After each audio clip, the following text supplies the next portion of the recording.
Периодические печатные издания априори бесконечный источник о прошедших и грядущих событиях в любой сфере человеческого общежития и его развития. Минувшими выходными прошел День российской печати.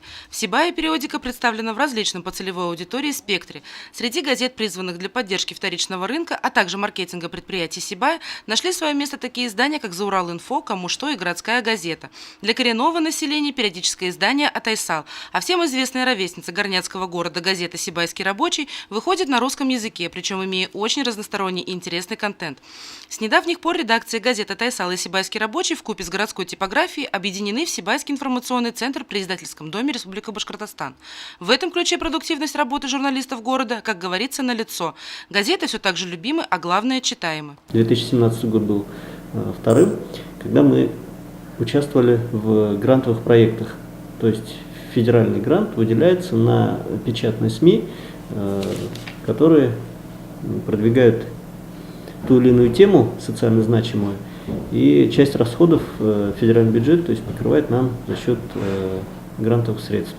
На 2018 год мы сейчас также готовим пакет документов, и я считаю, это очень хорошая палочка-выручалочка для редакции. По итогам прошедшего года отметим звездочку сибайских СМИ Альбину Ишмуратову, оказавшуюся среди лучших журналистов Башкортостана, которые собрались в декабре 2017 года в Уфе на бале прессы. Корреспондент Сибайского рабочего одержала победу в номинации «Промышленность и инвестиции». По словам самой Альбины, такие победы стимулируют, и она не собирается останавливаться. В прошлом году на балу прессы, в принципе, неожиданно тоже так получилось, что конкурс энергетики проводили, свой такой профессиональный конкурс. Там заняла 3-е место. Затем про баскетбол я писала только потому, что у меня, наверное, дочь занимается баскетболом. И в этом году, в декабре, мы с редактором выезжали опять же в Уфу, но там, правда, мы знали заранее, что в одной из номинаций, номинация «Промышленности и инвестиции», победил Сибайский рабочий, и это была я. Почему «Промышленность и инвестиции» достаточно серьезная номинация, мне, может быть, и не совсем по-женски, но больше нравится писать на такие темы. В День печати нельзя не упомянуть и о домовенке газеты «Сибайский рабочий» Риме Юнусовой, которая посвятила Сибайке больше 25 лет неумолимой работы журналиста.